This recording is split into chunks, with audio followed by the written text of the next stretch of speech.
नमस्कार प्यारे विद्यार्थियों, आज की स्टडी हम स्टार्ट करते हैं चैप्टर 2 मेजरमेंट एंड यूनिट के टॉपिक सिस्टम ऑफ यूनिट्स से। बच्चों, आपको फंडामेंटल क्वांटिटीज के बारे में बताया गया था। इन क्वांटिटीज को एक्सप्रेस करने के लिए हम फंडामेंटल यूनिट्स का इस्तेमाल करते हैं और फंडामेंटल यूनिट्स के कंप्लीट सेट को हम कहते हैं system of units. System of units 4 प्रकार के बनाए गए हैं। CGS system, FPS system, MKS system और SI सिस्टम।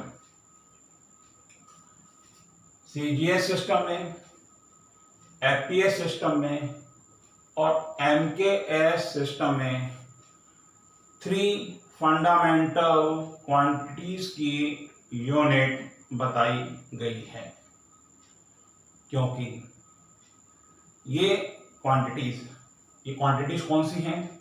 मास, लेंथ और टाइम। डेली लाइफ में और ओल्ड साइंटिफिक लॉ में हम इन 3 क्वांटिटीज का ही सबसे ज्यादा इस्तेमाल करते थे।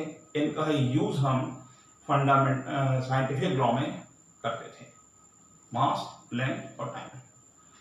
इसलिए हमने स्टार्टिंग में इन तीनों को डिफाइन करने के लिए सिस्टम बनाए गए हैं। CGS सिस्टम में लेंथ की यूनिट सेंटीमीटर रखी गई, मास की यूनिट को ग्राम रखा गया और टाइम की यूनिट को सेकंड रखा गया। इसका फुल नेम सेंटीमीटर, ग्राम, सेकंड सिस्टम है। दूसरा सिस्टम है FPS सिस्टम। इस सिस्टम में लेंथ की यूनिट को फुट,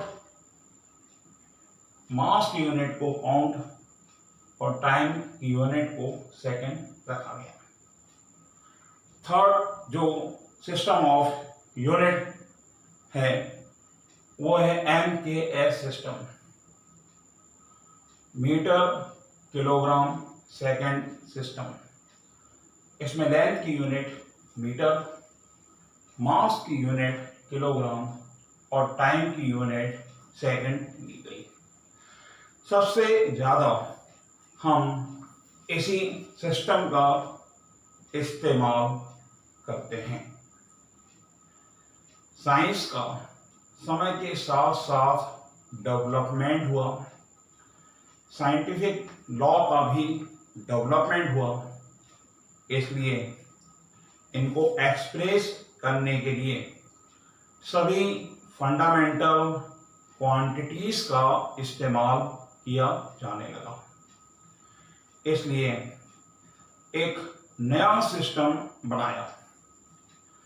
इस सिस्टम के अंदर सभी फंडामेंटल क्वांटिटीज की यूनिट को बताया गया। उस सिस्टम का नाम है SI सिस्टम।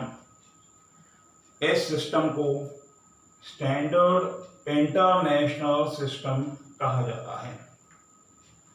इस सिस्टम में जितनी भी फंडामेंटल यूनिट्स बनाई गई हैं, इनके साथ साथ साइंटिफिक लॉ में इस्तेमाल करने के लिए कुछ सप्लीमेंट्री क्वांटिटीज भी बनाई गई हैं, जिनका हमेशा तो नहीं, कभी कभी इस्तेमाल होता है। ऐसी 2 सप्लीमेंट्री क्वांटिटीज हमने एसआई सिस्टम में इनकी यूनिट्स को बताया है। अब यहां फंडामेंटल क्वांटिटीज, लेंथ की यूनिट को मीटर, मास की यूनिट को किलोग्राम और टाइम की यूनिट को सेकंड रखा गया, जो एमकेएस सिस्टम में था। इसके बाद हमने अदर जो फंडामेंटल क्वांटिटीज थी उनको एक्सप्रेस करने के लिए भी यहाँ ये यूनिट शो की गई है। इस सिस्टम के अंदर एमकेएस सिस्टम की तीनों यूनिट्स प्रेजेंट हैं, इसलिए ये सिस्टम एमकेएस सिस्टम का एक्सटेंडेड फॉर्म भी कहा जाता है। इस सिस्टम में इन तीनों के अलावा बाकी की जो क्वांटिटीज हैं, टेम्परेचर, इसकी यूनिट रखी गई केल्विन, ल्यूमिनस इंटेंसिटी, लाइट की इंटेंसिटी होती है, ये लाइट के अमाउंट को मेजर करती है, इसकी unit candela, electric current, electric charge से बनती है, चार्ज जब फ्लो होता है तब इलेक्ट्रिक करंट कंडक्टर में डेवलप होती है, इसकी यूनिट शो की गई एम्पियर, क्वांटिटी ऑफ मैटर की यूनिट मोल, इसके अलावा जो सप्लीमेंट्री क्वांटिटीज हैं, प्लेन एंगल और सॉलिड एंगल, इनकी यूनिट्स को रेडियन और स्टेरेडियन कहा गया। इन सभी क्वांटिटीज को हम समय समय पर डिफाइन करेंगे। जैसे जैसे इनका हम डिस्कशन आगे करते जाएंगे, वैसे वैसे हम इन क्वांटिटीज के बारे में आप लोगों को डिटेल में बताएंगे। टेम्परेचर क्या होता है, ल्यूमिनस इंटेंसिटी क्या होती है, कॉमनली लेंथ, मास और टाइम के बारे में, मीटर, किलोग्राम और सेकंड के बारे में तो सभी इंट्रोड्यूस हैं, सभी को पता है। बट ये क्वांटिटीज न्यू क्वांटिटीज हैं, नई क्वांटिटीज हैं, एकदम पूरी इकट्ठी समझ में नहीं आएगी। इसलिए टाइम टू टाइम जैसे जैसे क्वेश्चन में इनका डिस्कशन आता जाएगा, वैसे वैसे हर क्वांटिटीज को हम डिफाइन करेंगे, क्योंकि सभी क्वांटिटीज अलग अलग फील्ड से रिलेटेड हैं, इनकी यूनिट्स भी अलग अलग फील्ड से रिलेटेड हैं। इसलिए हम इन क्वांटिटीज को जब इसकी अपने आवश्यकता पड़ती है, इसी चैप्टर में आवश्यकता पड़ेगी आगे अपने को, तो वहाँ हम इसको आगे डिफाइन करते हैं। अभी हमें केवल फंडामेंटल क्वांटिटी एसआई सिस्टम में कौन कौन सी हैं ये ध्यान रखनी है, और इनकी कौन कौन सी यूनिट्स हैं इनको हमें ध्यान रखना है। बच्चों, अब हम डिस्कस करते हैं एसआई सिस्टम की मेरिट्स के बारे में। जो 4 सिस्टम ऑफ यूनिट्स हमने अभी डिस्कस किए हैं, CGS system, FPS system, MKS system और एसआई सिस्टम, इसमें एसआई सिस्टम सुपीरियर क्यों है, क्या वजह है हम एसआई सिस्टम का इस्तेमाल सबसे ज़्यादा करते हैं? तो इसकी मेन वजह है, इसमें सबसे ज़्यादा या जितनी भी फंडामेंटल क्वांटिटीज़ हैं उनकी यूनिट्स को एक्सप्रेस किया गया है। इसके अलावा इसमें और कुछ खास बातें हैं, वो हमें इनके एडवांटेज या इनकी स्पेशलिटी या इनकी मेरिट्स के अंदर डिस्कस करना है। पहला है, it is a rational system. Rational system का मतलब है इस सिस्टम से हम कोई भी ड्राइव्ड क्वांटिटी बनाते हैं। जैसे हमने इस सिस्टम की यूनिट से एनर्जी की यूनिट बनाई, एनर्जी के कई फॉर्म्स होते हैं। Electrical energy, mechanical energy, heat energy. पिछले सिस्टम में, एनके सिस्टम में और सीजीएस सिस्टम में, इन सिस्टम्स में एनर्जी की जो यूनिट्स हैं वो अलग अलग फॉर्म की अलग अलग होती हैं। जैसे एमकेएस सिस्टम की बात करते हैं तो मैकेनिकल एनर्जी की यूनिट होती है जूल, इलेक्ट्रिकल एनर्जी की यूनिट होती है वॉट और हीट एनर्जी की यूनिट होती है कैलोरी। इसी तरीके से अगर हम फोर्स की बात करते हैं तो फोर्स की यूनिट ग्रेविटेशनल फोर्स की यूनिट लेते हैं तो इसकी यूनिट अलग रहेगी। मैकेनिकल फोर्स लेते हैं तो उसकी यूनिट अलग रहेगी। जबकि एसआई सिस्टम के अंदर फोर्स कोई भी हो, एनर्जी किसी भी टाइप की हो, उनकी यूनिट हमेशा सेम रहती है। चाहे इलेक्ट्रिकल एनर्जी हो या फिर मैकेनिकल एनर्जी हो या फिर हीट एनर्जी हो, इन सब की यूनिट जूल होती है ऐसे सिस्टम में। ये होता है रेशनल सिस्टम। रेशनल सिस्टम का मतलब है अगर कोई क्वांटिटी डिफरेंट फॉर्म्स में है तो उसके सभी फॉर्म्स की यूनिट एसआई सिस्टम में यूनिक होती है, सेम होती है। ये है रेशनल सिस्टम का मतलब। तो ऐसा सिस्टम इसलिए अच्छा माना जाता है कि हमें अलग अलग यूनिट ध्यान रखने की आवश्यकता नहीं पड़ती। दूसरा है इट इज ए मैट्रिक और डेसिमल सिस्टम। मैट्रिक और डेसिमल सिस्टम का यहां पर मीनिंग है हम 10 का या 10 की पावर्स का मल्टीप्लाई करके और डिवाइड करके हम लार्ज यूनिट और स्मॉल यूनिट्स बना सकते हैं। डेसिमल सिस्टम इसलिए कहा जाता है कि एसआई सिस्टम की यूनिट में हम 10 या 10 की पावर का डिवाइड करके स्मॉल यूनिट बना सकते हैं। मैट्रिक सिस्टम इसलिए कहा जाता है कि हम 10 की पावर्स या 10 का मल्टीप्लाई करके लार्ज यूनिट बना सकते हैं। एग्जाम्पल के तौर पर अगर हम लेंथ की यूनिट एसआई सिस्टम में 1 मीटर लेते हैं, एसआई सिस्टम में लेंथ की यूनिट मीटर है, हमने 1 मीटर कोई लेंथ ली। अगर हम इस 1 मीटर को अगर हम किलोमीटर में कन्वर्ट करना चाहते हैं, इस स्मॉल यूनिट से हम लार्ज यूनिट बनाना चाहते हैं, तो हमें क्या करना पड़ता है, इसमें डिवाइड करना पड़ेगा। कितने का डिवाइड करना पड़ेगा? 1000 का डिवाइड करने के बाद या 10 टू द पावर -3 का मल्टीप्लाई करना पड़ेगा। यानी कि 1 metre equal 10 to the power -3 kilometre होता है, या 1 किलोमीटर इक्वल 1000 मीटर है।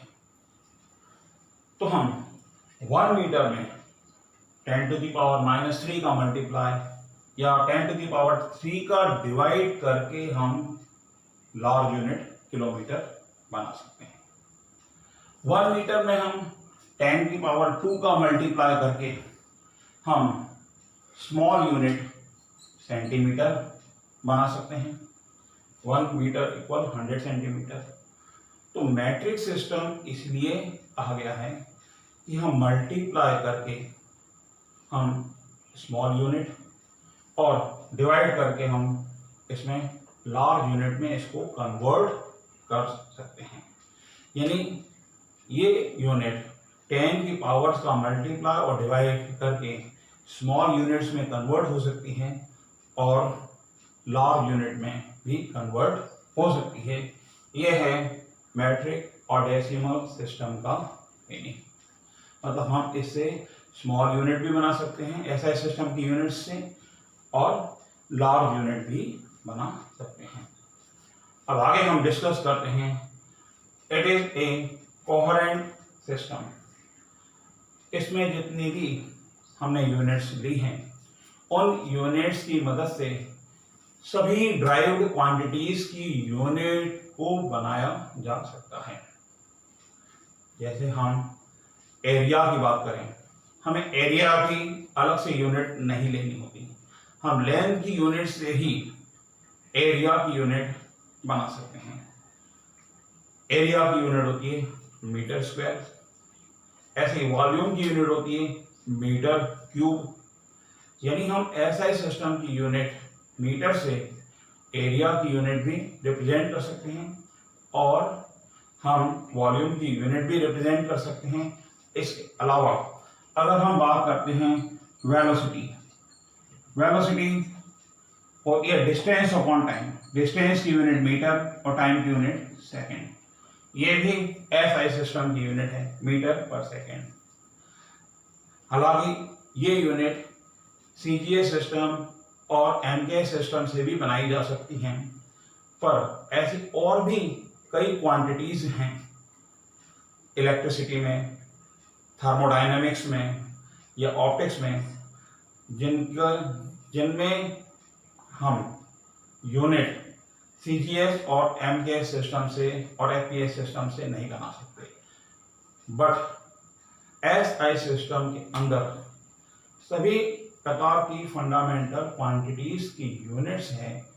इसी वजह से हम एसआई सिस्टम की फंडामेंटल यूनिट से सभी प्रकार की ड्राइव्ड क्वांटिटी की यूनिट बना सकते हैं। तो ये होता है कोहेरेंट सिस्टम। फोर्थ पॉइंट इसका है, it is an international system. International system यानी ये इंटरनेशनल सिस्टम है, इसको सभी लोग एक्सेप्ट कर सकते हैं, सभी कंडीशंस में ये यूनिट चेंज नहीं होती, सेम रहती है, कांस्टेंट रहती है। चाहे कोई भी कंडीशन हो, इस यूनिट में कहीं कोई चेंज नहीं होगा। सभी प्रकार के साइंटिफिक लॉ में हम इन यूनिट्स का इस्तेमाल कर सकते हैं। तो स्टूडेंट्स, हमने आज जिन क्वेश्चंस की स्टडी की है वो हैं सिस्टम ऑफ यूनिट्स क्या है। उसके बाद हमने एसआई सिस्टम के जो बेनिफिट्स हैं, जो एडवांटेज हैं, उनको डिस्कस किया है। स्टूडेंट्स, अभी स्टार्टिंग है, इसलिए हमें स्मूथली, स्लोली, धीरे धीरे चलना है। धीरे धीरे इनके कई ऐसी टेक्निकल टर्म्स हैं जिनका आप पिछली कक्षाओं तक मीनिंग नहीं समझते थे, इसलिए इन सभी को समझाते हुए मुझे धीरे धीरे ही आपके साथ आगे बढ़ना होगा। तो इसलिए हम धीरे धीरे एक एक दो क्वेश्चंस कर लेंगे। हमारा एम ज़्यादा क्वेश्चन समझना नहीं है अभी, धीरे धीरे, क्योंकि एक नया टॉपिक आपके सामने, नया सब्जेक्ट आपके सामने आया है। 10th क्लास तक आपके सामने जनरल साइंस थी, अलग अलग ब्रांचेस नहीं थी। अब आपको स्पेशली अलग अलग साइंस की ब्रांचेस की स्टडी करनी है, इसलिए क्या हमें धीरे धीरे ही स्मूथली आगे बढ़ना होगा। हर बात को समझना होगा, छोटी छोटी चीज़ों को समझना होगा। इसमें कुछ चीज़ें ऐसी हो रही हैं, हो सकता है कुछ चीज़ें स्लिप हो गई हैं, जो चीज़ें यहाँ नहीं हो पाई हैं, उनको आप डेफिनेट पूछ सकते हैं। आपको मैंने पिछली वीडियो में नंबर बताया था, सब कुछ बता दिया था। ग्रुप में अभी आप लोग जुड़े हुए हैं, आप क्वेश्चंस पुटअप कर सकते हैं, उनका मैं अलग से वीडियो बना करके आप तक पहुँचाऊँगा। जो भी चीज़ें इसमें स्लिप कर रही है, छूट रही हैं, उनको आप निसंकोच पूछ सकते हैं। पर अभी अपने को स्मूथली ही चलना पड़ेगा, धीरे धीरे ही चलना पड़ेगा।